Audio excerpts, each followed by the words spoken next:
this is Cinema. And this is Johannes. And you are watching Board Gaming Ramblings. And today we are taking a look at Hegemony, which is a new, big, heavy, economic, asymmetric Euro game by Varnavor, Timotei, and Vangelis Bagiatokis. It plays from 1 to 4 players in 90 to 180 minutes. Yes, and I have no belief in me saying those names correctly, so sorry to you, but thank you for making the game. Yes. So be happy with just that. So we're gonna talk about this game today, which is a big, as I said, huge game, beast of a game, as it's one of the most heavy games we have played, which is asymmetrical, which means that there's basically 4 rule sets to the game and not less. So let's start talking about like the overview of the game, which is what we start talking about. Just so you know, we have played the game. Yeah. We're going to talk about those feelings that we have played of them. If you're new to the channel, you might think, do they actually... If you're new to the review genre, do you think they actually play the game? Yes, we did multiple times with people and not people, with robots. Yes. Yes. Hegemony is a game where you're going to play one of the 4 classes, which is going to be the working class, the middle class, the capitalist class, or you're going to be the state itself. And all these classes have things they align on and things they don't align on with what they want to do. They all have different like things they need to buy, things that give them victory points basically, which is showing how well that class is doing in life. And everything feels very like real life, I will say. Everything like it's like everything makes sense, even to persons who don't care so much about economy and stuff like that. In real life, board games, I love it. Yes. In real life, I have some money sometimes and then I use it for stuff. Usually board games. But yeah, what you're going to do in this game is a card-driven game. You are on your turn going to play a card, either to do what's on the card or to discard a card to do one of your basic actions. Many different things to do. We're not going to go into detail, but you are basically going to buy goods, you can spend goods, you can interact with some laws to propose different new bills for what you want the laws in the land to be, and many more things. Open companies. Yes, start companies that the other classes can work in, depending on which class you're playing. And it's a hard game to explain in a short time, so I instead used a long time to say nothing, which is not better, but is how it was this time. If you want a better overview, go check out other channels. We know Paul Grogan did a playthrough and tutorial of the game, so you can go and check that out as well if you want to know more about the actual gameplay stuff. Yes. We talk about other stuff. For example, we talk about, do the game look like something? Yes, it does. It looks like a board game. I think it looks really good though, because this is a game with a lot of information, and I think that having these distinct colors for each class is very good. I like it. I also like that I've chosen colors that is working great for color deficient people. Just a little detail there. Overall, I think it looks like they've tried to make it like as it's a business game. It's like straight to the. It's like it's this information. It's a little picture about looks like the real world. That's what you're getting. Not like fancy smancy artwork. No, but you have these little meeples for the workers, for both the working class and the middle class. Those are different, and I like they're very easy to differentiate, especially when they're lying down. When they're standing up, I have to kind of look like, do they have a hat that looks like this, or do they have no hat and just a cool they have here, so I can never be in the middle class. But yeah, I think the game looks really well. I agree. We have talked about this game being an asymmetric game. If you don't know what that means, it basically means that all the players have different goals and different ways to play the game. Everybody's going to do the card-based thing where you play the cards and that, but how you do it and with actions you can do are going to be different, which makes the game harder to learn. And that was my transition into talking about the rules. Because this game has a lot of rules. The whole rulebook is 34 pages long, and sometimes I say, but half of that is solo rules. Here it's not. The solo is and the automas are a different rulebook, which is an expansion that was included in the Kickstarter. I hope that's also going to be available to buy in the retail version. Basically, you have quite a few pages which explains all the stuff that's in here, but then you have like a player setup page which is different for all the different players. But we're not going to go deeply into that. But the thing is that this is a fantastic rulebook. There is so many rules about the first time you play. If you're playing the capitalist, you don't need to know everything that the other players can do. If that's basically okay with you, because the first game of this is going to be a learning game anyways. That takes forever. But it is gonna be like, if you need to know what every single person can do to react to every single thing you can do, then it's gonna be hard to learn this game. Just jump in the first game. It's just like rip off the band-aid or what it's called. But this game has fantastic aids. Yes. First of all, it has like a rules aid, which is basically almost all the rules for the classes on a double-sided, very sturdy, nice paper thingy. And then you also have the player aid. When you know the rules, when you know the actions, you can just look at this and you will see the different things that you can do, how you score points, the way you pay taxes, because that's what you do. And who doesn't want a game where you can pay taxes, because that's one of the most fantastic things you can do in real life. And now I want to escape into a board game to pay more taxes. Yes. Fantastic. Yes, if you don't like real life, you shouldn't play this game. If you like play games to escape from reality, this is not for you. Maybe you want to try how to be a capitalist. If you're not, maybe you can do that. Or a state, yeah. So it has I love those. Fantastic those rulebooks, really nice. which makes it actually possible to learn and play the game. We have played this game with 2 players and 3 players, and we've also played 2 players and 2 automas. Yes. I really wanted to play 4 players because that's like the big thing. Just so you know, so all our comments and thoughts sadly do not include the 4 human players that we didn't play. That would be great. But it is a long game. Yes. It is not super easy to get to the table. It took us about 3 to 5 hours to play this game. Span of time. And the box is like 90 to 180 minutes? Yes. I don't know how you're going to play this game in 90 minutes. With 4 automas, I maybe think. Maybe like 1 player and 1 automa. Maybe you can do it. Yeah. Maybe. But the thing, we're going to talk more about the actual feelings of the player counts when we talk about other stuff. So let's talk about other stuff. Let's talk about the gameplay of the game. The game is fully asymmetrical, so I think that it's very interesting to start talking about the 4 roles of this game, because it is a very unique game.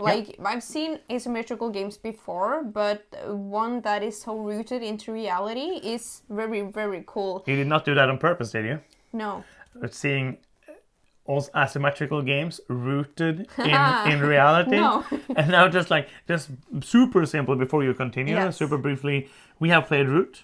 Yeah. We played Vast, which is like the less known version game from later games, from those asymmetrical games. We have Oath, haven't played it yet. No. I don't think we played others like super asymmetrical games. No, I agree. Maybe like some asymmetrical powers and stuff, but these like asymmetrical 2-player games we play, but not like multiplayer games. So continue. Absolutely. And but it makes it very hard to get play, because you have to then explain basically a different game to each individual person. I think that is nice when you get a hang of it. It's not that hard, because every time you will play a card, and it is like not like you're playing bingo over there. Also, like Merchant's Cove. Yeah, that is. There you're really playing like a different game. Because there is very, very different. But here is like the same things, but you're trying to accomplish different Yeah, so you're in the same genre of actions. Basically. It's not like you are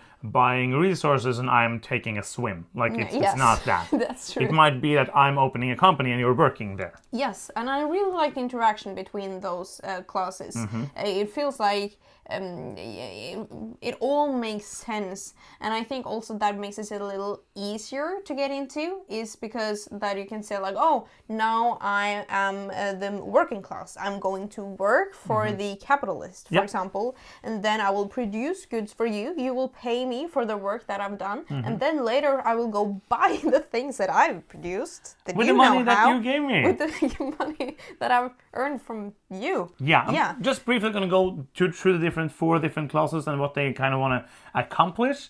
Like the working class want to work to get money to buy resources, basically to give their people health, education, and luxury. Yes. Then you have the middle class, who's kind of like so let's take the capitalist first. Yes. They want to run companies. So with people working in them, so they get loads and loads of money, and they try to like have as much money as possible and get points for having money at the end of each round. Then the middle class is basically kind of a middle thing between them. They want to work. They can work both in the state-owned companies and the capitalist companies, but they can also open their own middle class companies, and they also want to give their people health, education, and luxury, but they also get victory points for money at the end of the game, so kind of like a middle thing. And the state kind of want everybody to be the same amount of happy. Yeah. Like they have 3 tracks, one for each of the other players, and they want to balance them because they're going to get points for the 2 lowest, and they do that basically by giving them stuff, and also it's going to move up depending on what the other players are doing. And that is also the balance, because you want to give all the people all they want all the time, but at the same time you don't want to go bankrupt. Yes. And that is basically real life, which is really cool. So let's talk a bit more about the interaction. Yes. Because the whole game is interaction. There's kind of like 3 parts of it. You have like the buying and selling of goods, which like that's kind of the most interaction of that is between the middle class and the working class. Yeah. Because they want to buy it, but they want to buy it like the middle class can buy resources from himself or herself for free. The working class always have to buy it. The capitalist and the state can't buy resources most of the time. Yeah. But the capitalist and the state can sell their resources, which means that the working class want to buy things as soon as possible before there's no more stuff left to buy. So there's like the timing of that is very interesting, I feel. Yeah, well, and because of that is a very circular economy as well, because if I am paying taxes, that goes to the state player. When I am receiving my income, I will get income from the state or from the... Where you work. Yeah, where you work, basically, which is a player. There is some money coming in and going out, but a lot of it are going between the players. Yeah, one of the biggest part of the interaction and also one of the most interesting parts of the game is the laws. Yes. Like every round, at the end of each round, you're gonna have like a voting phase where you go and you have these votes, which works super simple. You're gonna basically you have a bag of cubes. You can do different things to put your cubes in there. At the beginning of this phase, you're gonna get some cubes in there, and to see if a vote is gonna go one way or the other, every player is going to see or say, are you for or against this vote or this law? And then somebody's going to pull 5 cubes out of the bag, and that is the result. And then everybody has like influence they can use. Yes. So it's not like a black and white thing. Like it's not like you want to see that bag with your cubes if the laws are important for you. And depending on which class you are, it really depends on how important those laws are for you as a player. You might add some influence to change that decision. So the working class won't really socialist laws. No, that is not the word. Maybe it's something. Yes, we are bad at it. And the capitalists want really liberal laws. That is a word. I know it. And the middle class wants to keep it like in the middle. Yes, and I don't know if that. I don't remember if that was like the other way around. Yeah. But words. And Theme. so when we played with a state, like not as a player, that sometimes meant that we voted for paying no tax and getting free healthcare and education. Yay! And the state got bankrupt super quick. Which makes all the sense. Yes. So it's really, and it's an interesting like push and pull. And also like, I think like when you, in the beginning of the game, like the first few times you play, like the times we have played, it feels kind of like I am the working class. Most of the time I just want everything to the left. Yeah. And then like there's 2 on the other side. Yes, left.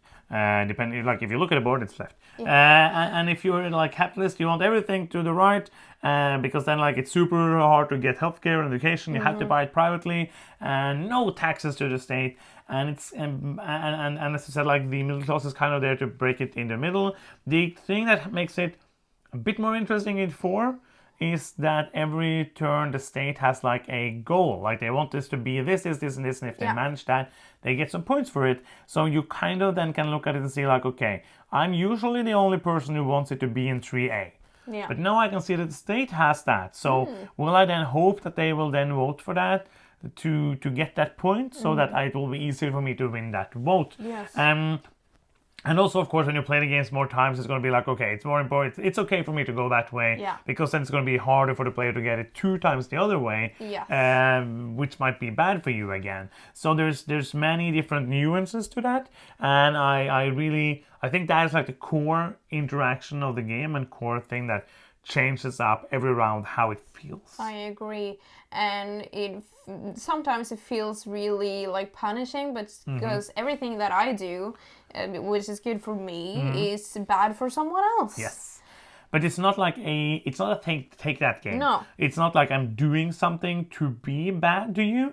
It's more than, and sometimes I feel like the working class, where I will be like proposing a vote from, like, let's say it's in B, and proposing it to A. I know it's not going to go there, but now you, as a capitalist, cannot propose the C vote. That is very, very important. They're just like hindering the law to go like to what you not want. The worst part of the... And when I, as, for example, the capitalist, want to pay my workers less because I don't want to... I want cheaper things. Yes. That will go out on, like, it will be a bad thing for the working class. Like, it may...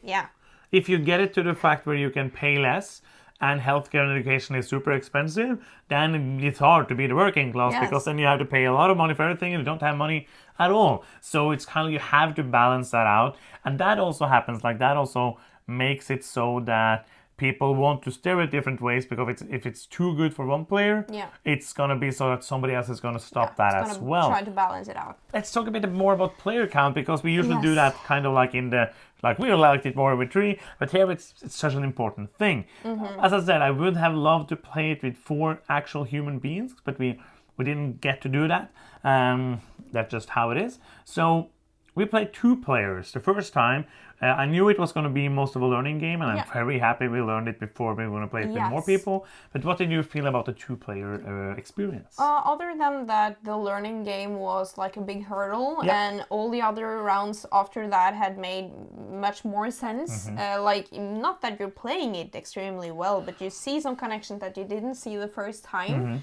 I think that the 2-player experience is not worth getting this game for me. Nope. I think that the like push and pull, like, what do you call it, the balance between like the capitalist class and the working class. Yeah, we saw the classes you have to play when you're playing 2 players. Nothing else makes sense. Nope.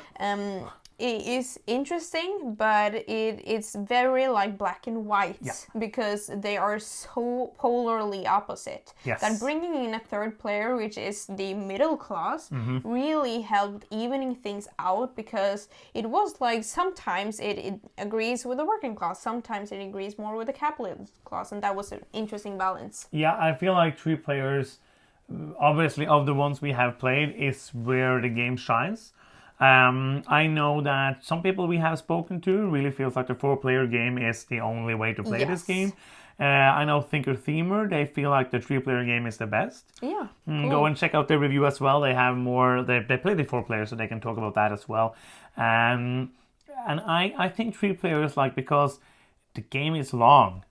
So not having the state is not like the biggest deal. No, it isn't, but we took some like choices in the 3-player game that wouldn't have been like maybe that way if it was a 4th player playing the state. When we played the 4-player game, like the 2 players with 2 automas, I played a state, and that is like the simplest role to play, I feel like, and it doesn't add that much more time, maybe. It took us 5 hours. Yeah, but we had 2 automas and stuff as well. But I feel like if you're able to play this game with 4, that is what this game is about. Yes. That's the full package. I would say that I would not be sad to play it 2 players with 1 automa. Because like the automas, just to super quickly talk about them, is that they are very simple. Like we played the basic ones, they made some weird choices, like they don't, depending on how the cards come up, they might play very suboptimal, which happened this time. They didn't end up having so many fewer points than you. No. But they played better in the beginning than in the end than in the beginning. But the advanced automas seem super advanced because they are trying to make it so that they work like a human being. Yeah, like I would guess that the advanced automas gives a much better experience like with the interaction and the way that things work. But I think that for a game that is this long, I would stick to the simple automas, and they were super simple and nice to handle. It was very like scripted, like if it can do this, it checks if it has the things for that, and boom, it does that, or it moves to the next thing on the list. Yeah, I would like to, it would be fun to try it once with the advanced automas to see, like with one of them, of course, to see how that would work. But I agree that we have never really played anything with an automa before because they are usually used in solo games. But I feel like they worked really well here and made the game better for two people, basically. I agree. The theme in this game is so strong, and that is one of my main positives about this game. Okay. Because I really wouldn't think it was so fun to do all the economical stuff if it wasn't so like I could see like, oh, this makes sense because of this, and I feel like it is so thought through and just very true to the narrative of the world. Yeah, they even include in the Kickstarter version a 42-page long book with just like explaining all the concepts. That is I cool. could read that if I was not lazy. And I cared about those stuff, which I don't really. I know I probably should, but I do not. I have board games to play. But yeah, I never care about theme. And theme isn't important for me, but as I say, I like it when it's a good theme. Yeah. It's not like something I need, it's not something I look for, but when it's there, I'm happy. I appreciate like it, and here this is basically, this feels like real life. In good and bad ways. Like as we said earlier, like if you play board games to escape from real life, and like this is not the game for you probably, because this is real life. This is economy in the world right now. It's how it works. Like many times when we played, I was like, oh, but that's just how it is in real life, and we laughed about that and had fun about that, and that happens many times. And I think that it's a positive. I think like but it's a weird theme to like. It's like, what's your favorite theme? Real life economy. Yeah. It's almost the only thing I can find more weird is like if your favorite theme is a German election system. Yeah. And you only play the marker because that's the only game I know of who is about the German election system. So now maybe you like just real life themes. You have another game to play. so yeah, I think that we talked about most of the things for gameplay. Yeah. Let's talk a bit about wait. And who is it for? I think this is a game for groups of 3 and 4 players, or if you're really into automas and want to do all that stuff. I would suggest human players for this one. Yeah. And if you have the opportunity to be the same group learning the game and actually getting to a point where you can play each other well, because if you have a player that doesn't get it or are making some bad decisions, that will make life easier for someone else, or like it will like uneven the balance a little bit.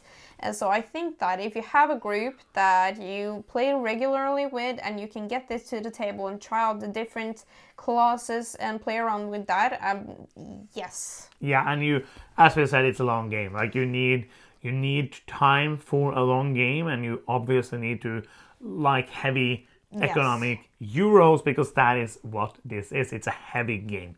I would not categorize this as anything else than a heavy game. Before we go into the final thoughts for Hegemony, we just have a little bit of information for you, which is the following. If you are new to this channel and you see us two sitting here talking about these games that we have played and talking about them, reviewing them, saying words about board games and other stuff in English, then you might want to consider giving us a victory point. That would be extremely helpful. You might be asking, how do we give you a victory point? And you are lucky because Sunniva is here with a tutorial. Yes, we get victory points when you click that subscribe button down there. You can even click the bell to get notifications. Yeah, so let's do final thoughts for Hegemony.